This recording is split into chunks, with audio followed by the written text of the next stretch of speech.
I'm Jacob Schultz, and it's the Lawfare podcast, January 2nd, 2022. Today, from the archives, we're bringing you an episode from February 2020. It's a conversation between Benjamin Wittes and Afshon Ostovar, an assistant professor of national security affairs at the Naval Postgraduate School. Tomorrow, it's the 2-year anniversary of the killing of the head of the Quds Force of the Iranian Revolutionary Guards Corps, Qassem Soleimani.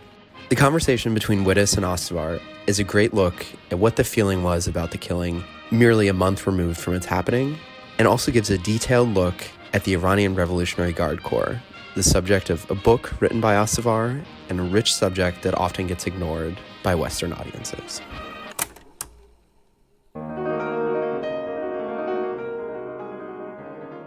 I'm Benjamin Wittes, and this is the Lawfare podcast, February 11th, 2020.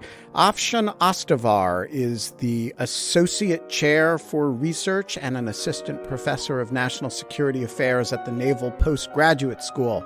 He is also the author of Vanguard of the Imam, Religion, Politics, and Iran's Revolutionary Guard, which is exactly what it sounds like, a book about Iran's Revolutionary Guard Corps, which has, of course, been in the news of late because of the killing of the head of the Quds Force of the Revolutionary Guards Corps by the United States, Qassem Soleimani. I talked to Ostovar last week about the fallout from the Soleimani killing, about how it was all playing in Iran and why things are so quiet. We talked about whether people made a mountain out of a molehill at the time the Soleimani killing happened, or whether the blowback just hasn't happened yet. It's the Lawfare podcast, episode 506, Afshon Ostovar on Iran's Revolutionary Guard. So we have now had a few weeks past the actual event of the Soleimani strike, which triggered a quite robust debate at the time about how forward-leaning if you're positive about it, or reckless if you're negative about it. The decision to go ahead with that was quite apart from any process questions or legality questions. I'm interested in your thoughts on how the passage of time has matured the debate. Does the strike look better to you today than it did the day it happened, or does it look worse?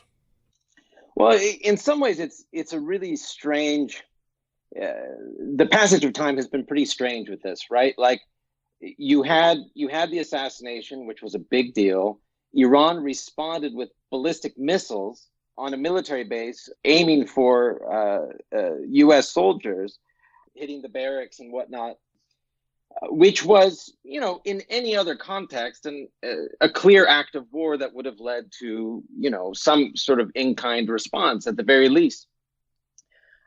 The United States didn't respond. In the kerfluffle of the moment, Iran also happened to down one of their own civilian passenger jets, or a Ukrainian flight with mostly Iranian passengers, which completely overshadowed the moment in Iran, right? So Iran lost Soleimani. You had these mass sort of funerals that the state was really sort of eating up and using to good effect in terms of sort of propaganda and sort of showing that the nation was coming together to sort of mourn the loss of a national hero.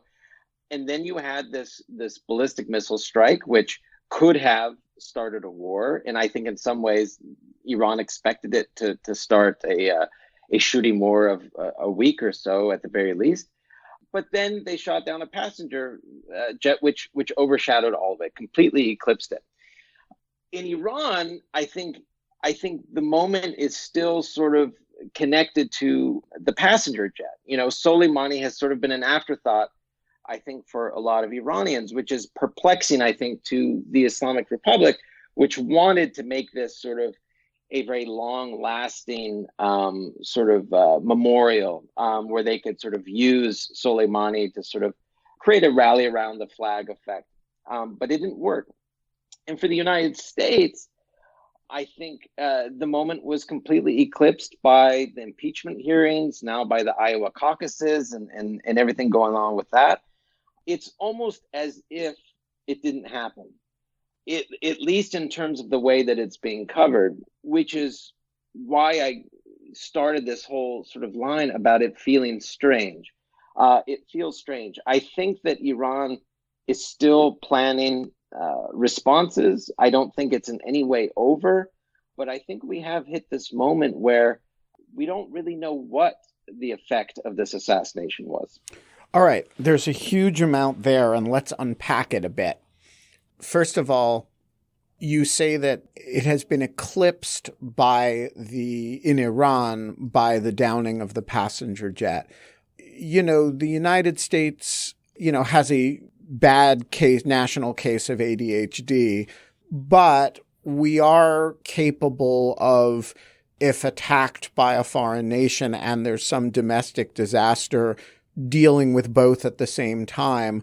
Why does the downing of the passenger jet eclipse attack on a senior government official by a foreign hostile state in Iran? Understanding that this was a result of a sort of heightened state of alert following the Soleimani strike, why are they so intimately connected that one profoundly distracts from the other?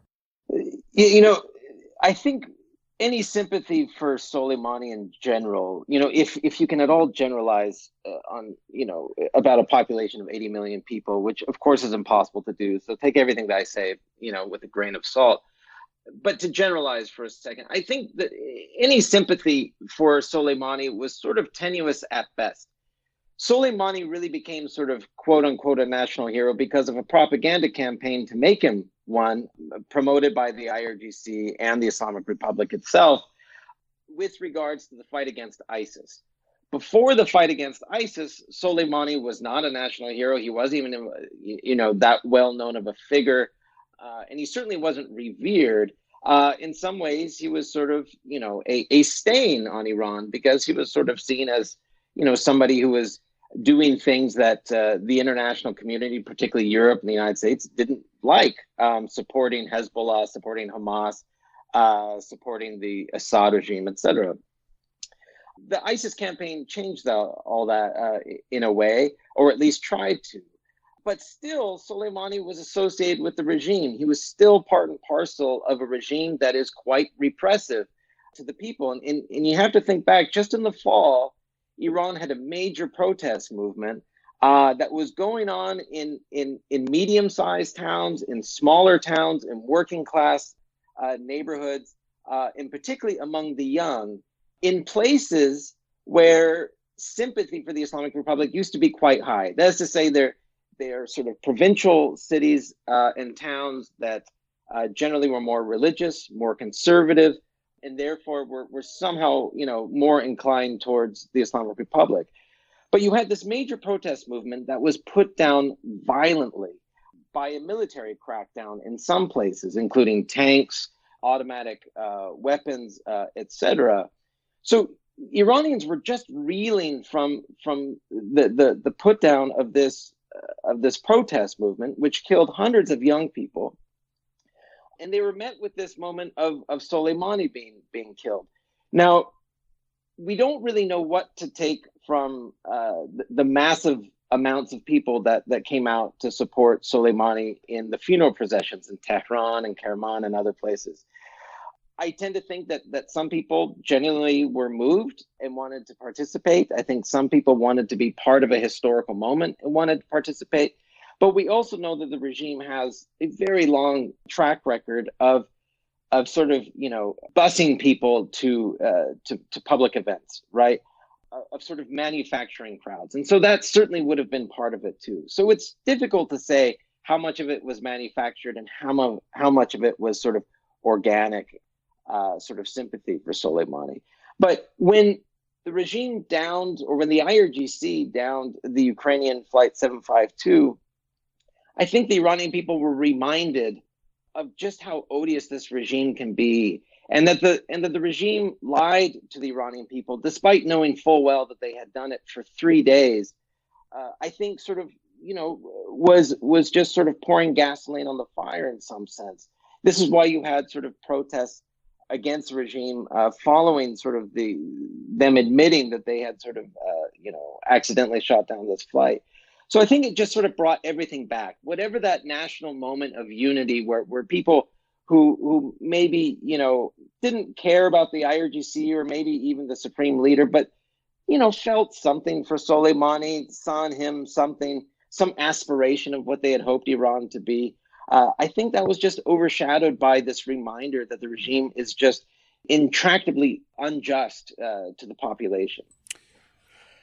You also said you don't think it's over, the Iranian response. And I want to start with the question of whether you've actually understated the weirdness of the American response to the Iranian response so far. So we had a situation where the Iranians responded with ballistic missiles aimed at U.S. forces, which, as you note, would have in any other context been understood as a use of force against U.S. military forces that required a response. Here it did not. And in fact, the president quite actively misrepresented the severity of the attack, saying that no one had been injured, whereas in fact there were multiple traumatic head injuries in response to it, which he seems to have, even now, to be diminishing in retrospect. So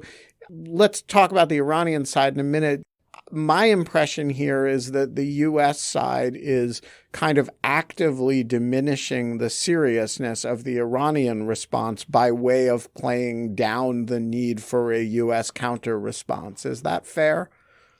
I think so. I think the other element to this is that Iran telegraphed its response. It alerted forces in the base, not American forces, but allied forces, that they would be attacking the base. They seemed to indicate, if not which buildings would be targeted, which general area would be targeted. And so U.S. forces had hours to sort of, make alternative arrangements, take cover, get into bomb shelters, etc. So I think there was some sense from the United States that Iran was still wanting to avoid escalation, or at least severe escalation. That being said, you don't launch ballistic missiles with 500-pound warheads into populated military bases into another country against an adversary and not expect sort of, escalation to occur. You also can't do it and expect that nobody's going to get hurt. Iran would have had to have been comfortable with the idea that people would have been killed. And I think a lot of people who have looked at this attack closer over time, sort of as evidence sort of comes out of what buildings they attacked, etc. I'm not convinced that Iran didn't want to kill people. I think they did, but there's a confusion there. And I think that's part of what stayed sort of the U.S. hand in response.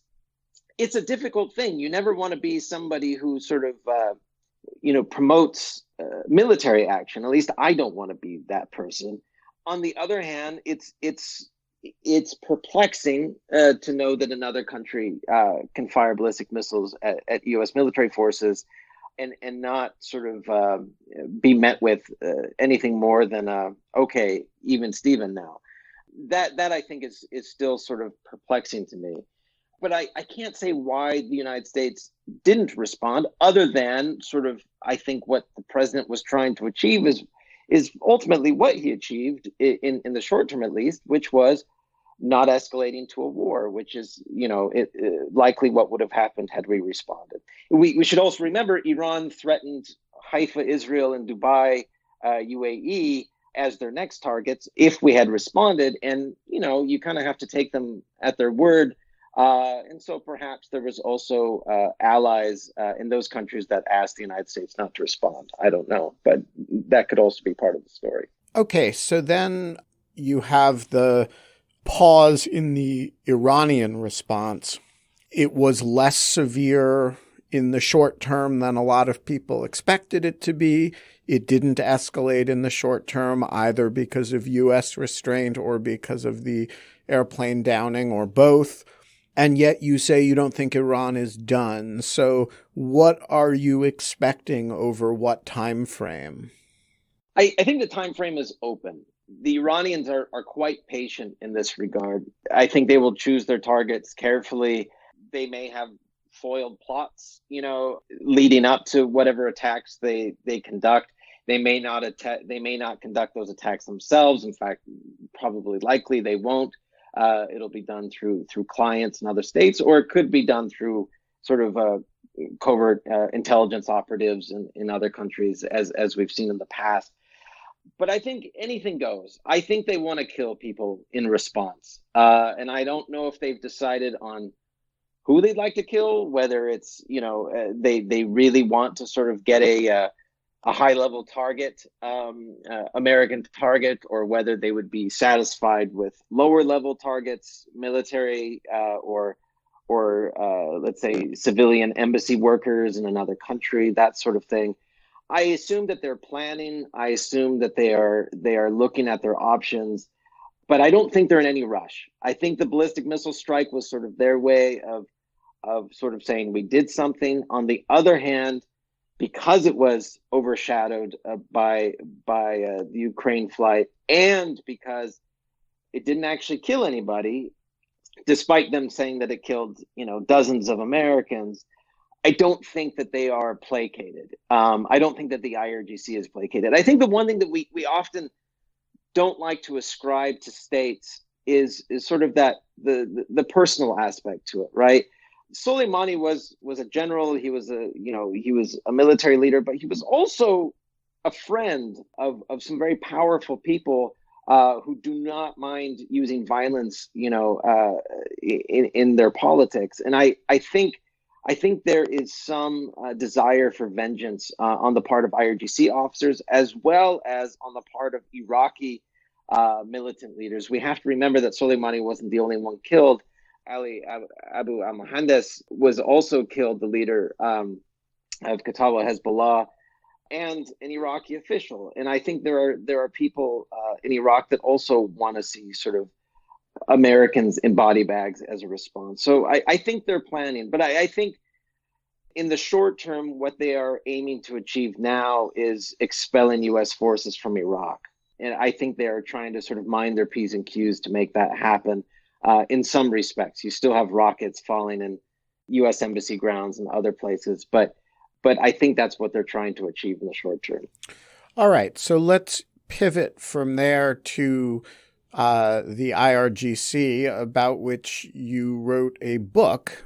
And so in the wake of the strike, there was a lot of discussion over how important was Soleimani to the IRGC Quds Force and to the IRGC more generally, and how significant would a decapitation strike be with respect to these organizations. And so I'm curious, we've had a few weeks to breathe on it, and is this a situation where this is an institution with a lot of depth and it will generate the leadership it needs? Or is this a situation in which removing the leadership is a profound blow to the organization that is hard to heal from?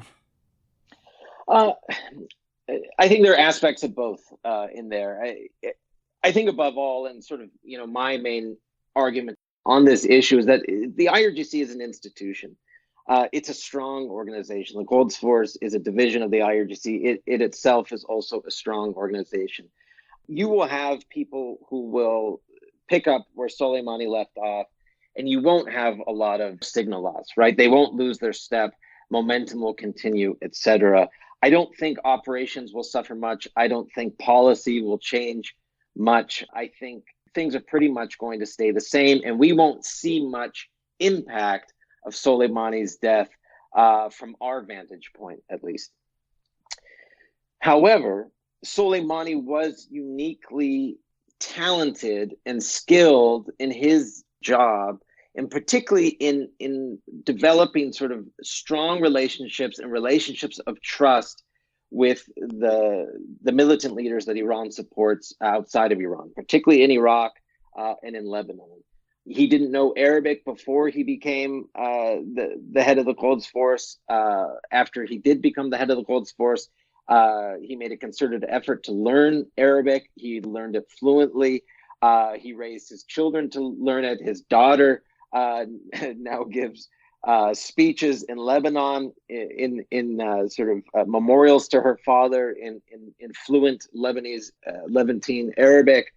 He did everything he could to ingratiate himself to those people that mattered the most to Iran outside of Iran. And I think that takes a special talent. I don't think that that's just something that anybody can do. He had a charisma about him. He had a persona that's not easy to achieve. So I think you will lose something there. But I don't think it will end up mattering all that much, because at the end of the day, the reason why Iran has allies is because Iran gives those allies money and guns.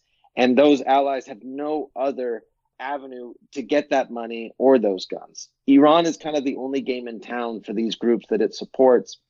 And so long as it continues to sort of, these groups want to continue that support, they're going to continue to play nice with Iran, whether it's as genuine as it was with Soleimani, or if the genuineness is somewhat more feigned with his replacement. I don't think it really matters much. So I'm listening to you, and I'm getting increasingly confused about whether the strike looks better or worse from several weeks out than it did at the time. On the one hand, the retaliation has been quite modest. On the other hand, there's apparently more to come. On the one hand, Soleimani is a quite big target. On the other hand, it won't diminish the fighting capability of the IRGC or the Quds Force, and it will erode the warmth of their relationship with numerous proxy forces, but they have no address to go to anyway, so they'll keep dealing with them. And on the fifth hand, there were four fingers and a thumb. So how do you put this, how do you put this all together? Well, it's not easy, we need to be clear that we have to have humility when we talk about these groups, because these are clandestine groups. I mean, in some ways, we're all speculating on the information that we see from the outside, or the little information that they're able to give us. So there's a lot of things that none of us know, and that makes the conversation both I think less satisfying, but also much easier to sort of, exaggerate and spin depending on what your angle is, right? So there's just as much space for those people who say Soleimani was sui generis, and getting rid of him, completely decapitated the Quds Force, and they'll never find a leader like him again, and they'll be marching blind into the future. And then you have people who I'm more inclined towards believing, because it's my own assessment, which believes in sort of the institutionalism of the IRGC, and thinks that things will continue on. Even if Soleimani will be missed, there will be somebody else to take his place, and somebody else that can still build those relationships. So yeah, it isn't very satisfying. But I think part of the problem with sort of doing history in real time is that it's always subject to change, right? And it's always true at the moment, and it can be untrue 5 minutes from now. And so I think if this was the end of time and somebody wrote a history book about the Soleimani strike, you could say it was effective. You could say you got rid of, an important commander who was important in the field. All Iran had in response was, a missile strike that didn't end up killing anybody. It hurt some people, but it didn't kill anybody. They lost their national moment because they made a mistake by downing a civilian flight. We didn't enter a war. We're doing just fine. We didn't change our policies or anything. We being the U.S. here. So from this vantage point, I think, you could say, yeah, we got away with it. It was successful. But the problem is, I don't think it's over. And I think there are second, third, and fourth, order effects here that we've yet to encounter, right? We don't know what's going to happen in Iraq. We don't know what's going to happen if the Iraqi government does try to force the United States military out. We may willingly, despite what the president has said, leave if they ask us to.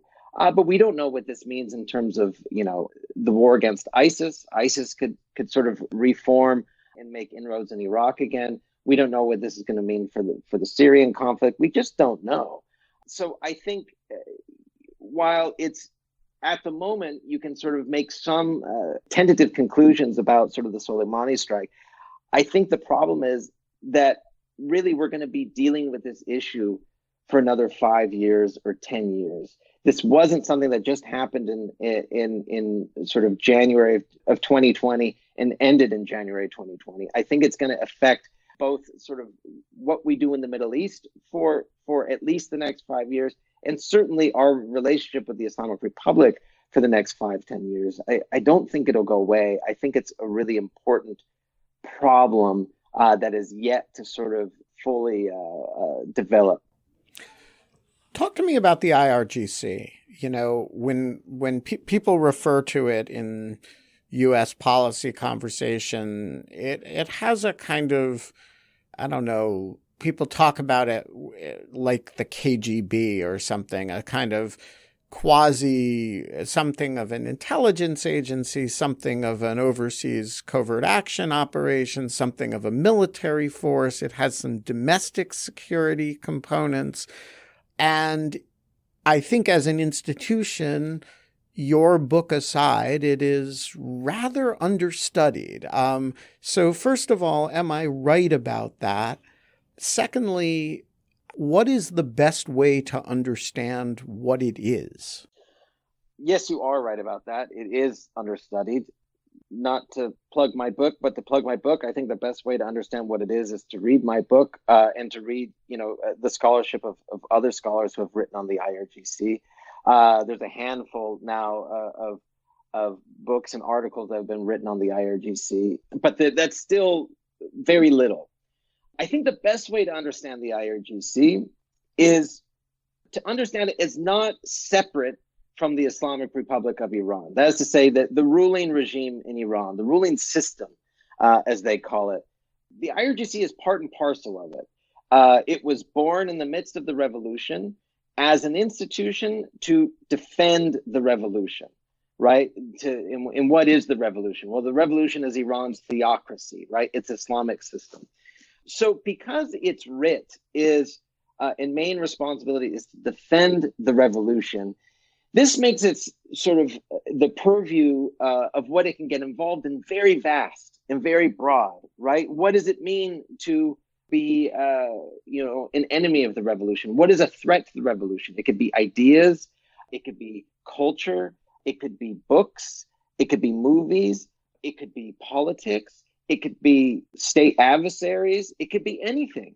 And so because of that, the IRGC, although it is first and foremost a military organization, has expanded very broadly into all aspects of the Islamic Republic as an intelligence institution, as a security apparatus, as a state contractor in terms of industrial development. They build dams and railroads and are involved in the telecommunications and system in Iran. They are involved in sort of the technological development in Iran and sort of are the DARPA, if you will, for the development of science and technology in Iran.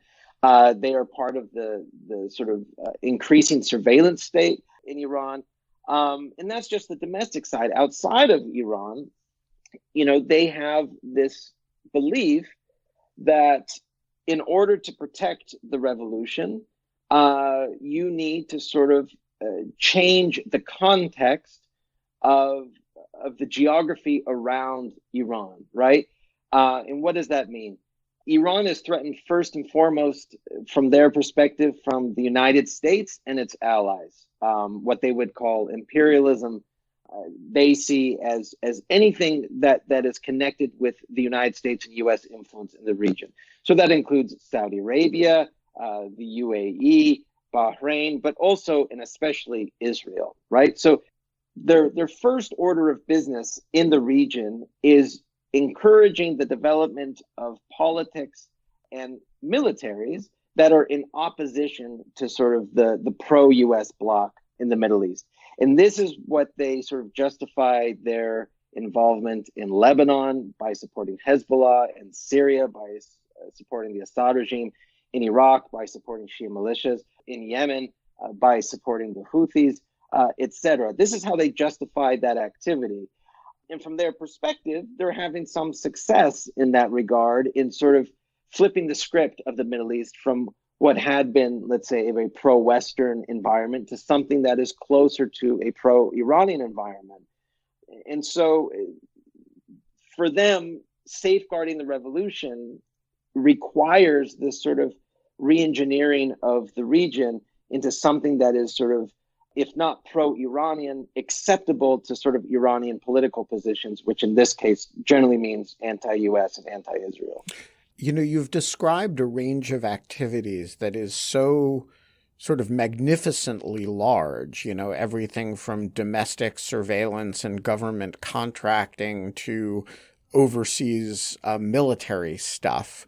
What do we know about the size of the organization and how many people work for it?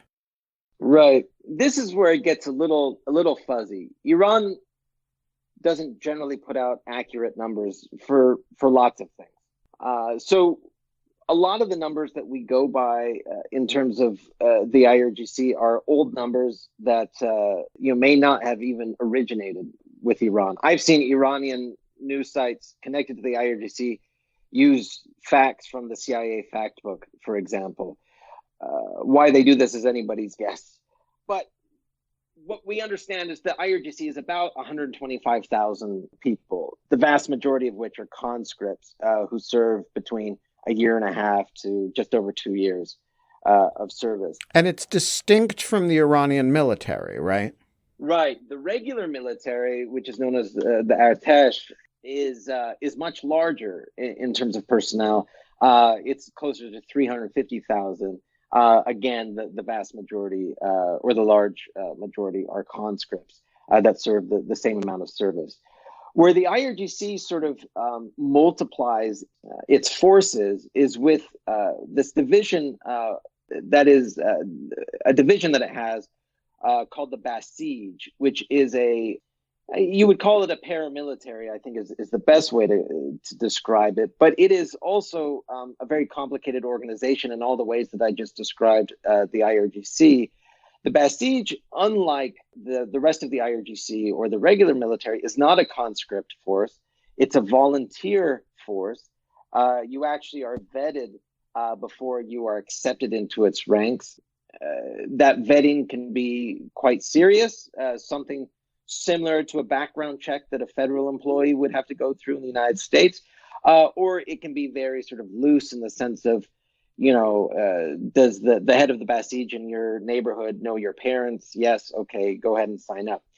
The Basij exists at various levels, from literally kindergartens all the way up to sort of government offices. At the lower levels, when you're talking about children, it's essentially sort of something akin to a religious Boy Scouts or Cub Scouts, right? It's about sort of being involved in kind of patriotic endeavors and sort of attending religious classes and that sort of stuff. That's basically meant to sort of create affinity for the student citizen for the regime.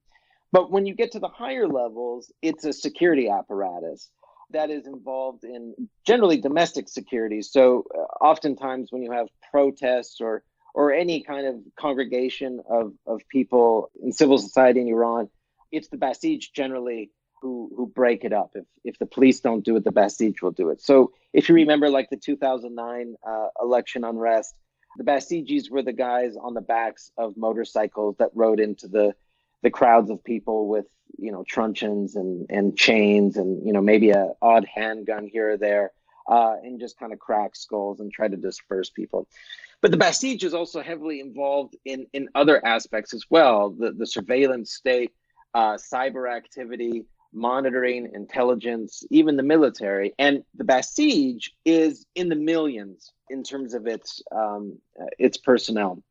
Now, again, the vast majority of that is probably children who don't matter as much in the ways that we're talking about. But you still have, let's say, hundreds of thousands of essentially paramilitary forces that are quite active, both within Iran, but also can be deployed outside of Iran. And what is the Quds Force, the operation that Soleimani specifically ran?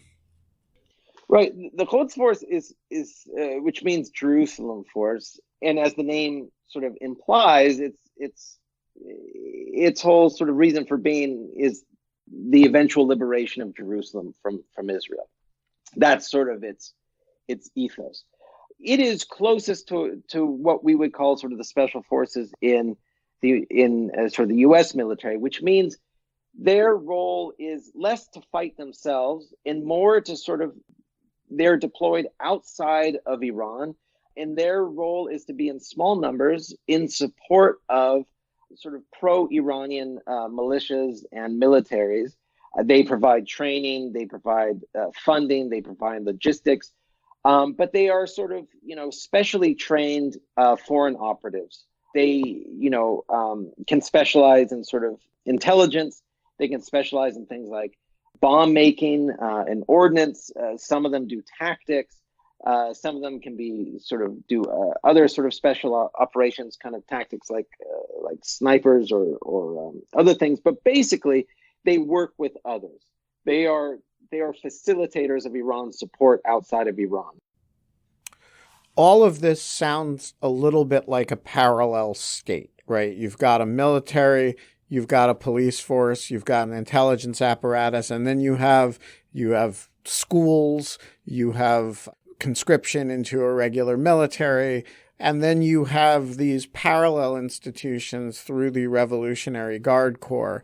In traditional either fascist or communist states, this is a familiar thing, right? You have the Red Army, but you also have, the party organs, right? You have the Hitler Youth is an institution of the party as much as it is of the state.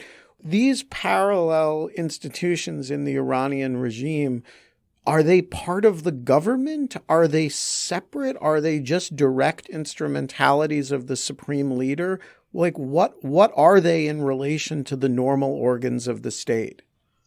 So when I talk about the Islamic Republic, I use my language sort of specifically, and not everybody does this, but I try to sort of use these terms consistently in this way to help explain it. When I talk about the government in Iran, I talk about the elected government, right? So literally the people who have been elected to do things. That includes parliament, that includes the executive arm. When you talk about the regime, you talk about everything that's unelected. So the supreme leader, the Guardian Council, which vets candidates and laws, the judiciary, the IRGC, those I call the regime, right? These are the unelected institutions of power. The state is the government and the regime sort of put together. So that being said, the whole large apparatus of the IRGC is firmly part of the regime, but in practice is also, the foundation of the state. You can't get around it. And this is why sort of in my book and in my writing, I try to argue and show that the IRGC is not simply just this terrorist organization that just happens to be an appendage of the Islamic Republic that can be either sort of treated differently or lopped off or ignored or whatever. It is part and parcel of the Islamic Republic, and everything it does is part and parcel of the Islamic Republic. It is all signed off and blessed off by the supreme leader, and it is all very much to the advantage of the supreme leader, both domestically and abroad. So I don't think you can easily divide it from the state or separate from the state. And I think your analogies towards sort of fascist Germany or the Soviet Union, I think, are quite apt. I think those are the closest parallels that you have to what's going on in Iran. The Basij is, in a sense, that party organ, right? It is the Hitler Youth or the brown shirts.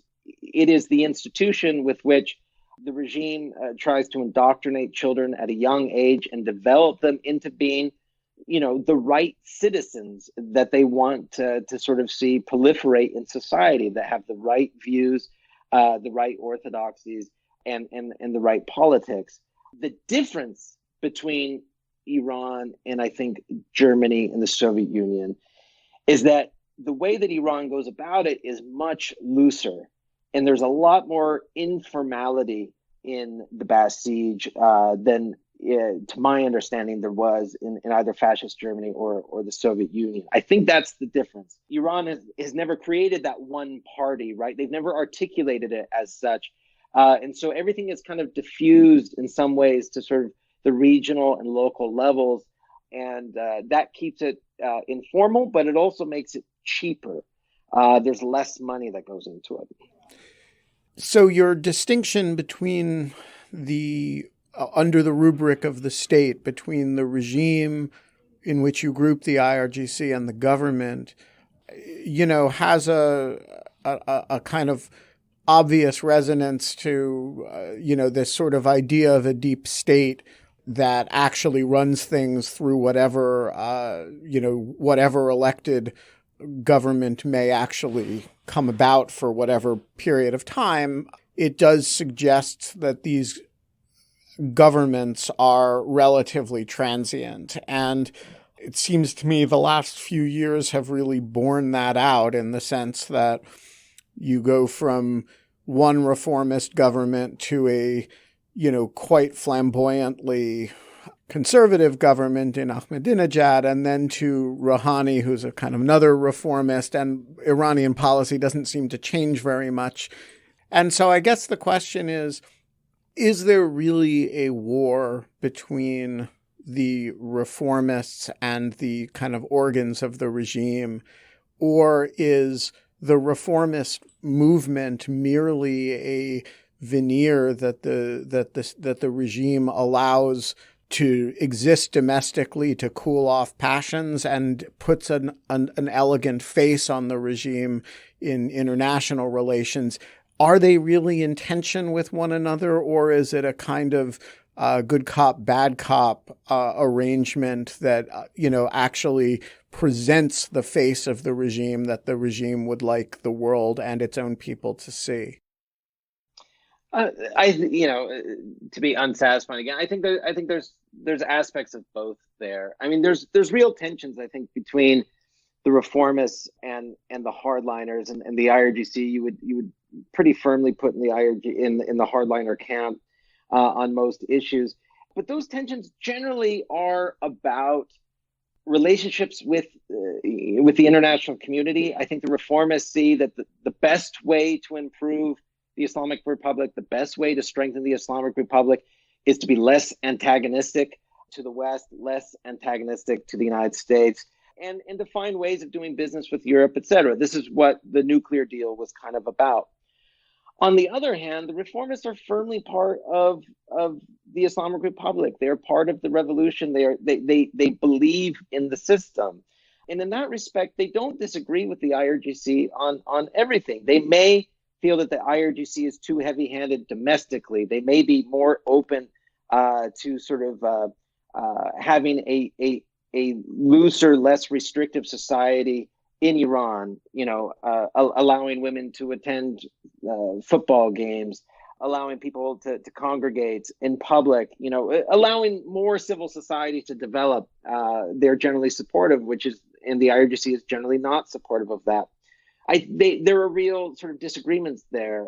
But at the end of the day, the reformists don't generally disagree with the IRGC on the major issues in the region.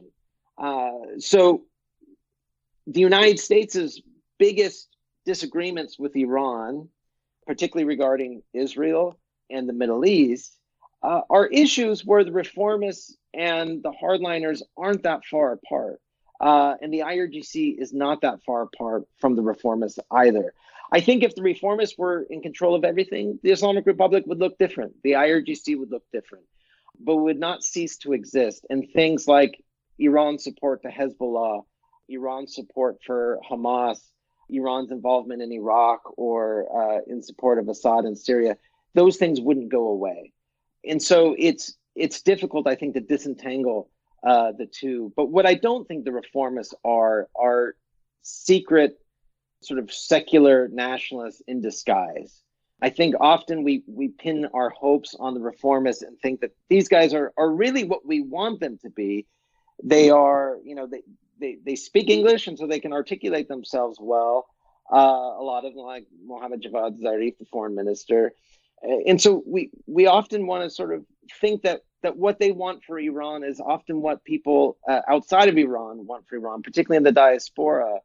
But generally speaking, these are members of the party, right? These are all folks that support the Islamic Republic. They support the role of the supreme leader. They support a very strong role for religion in society.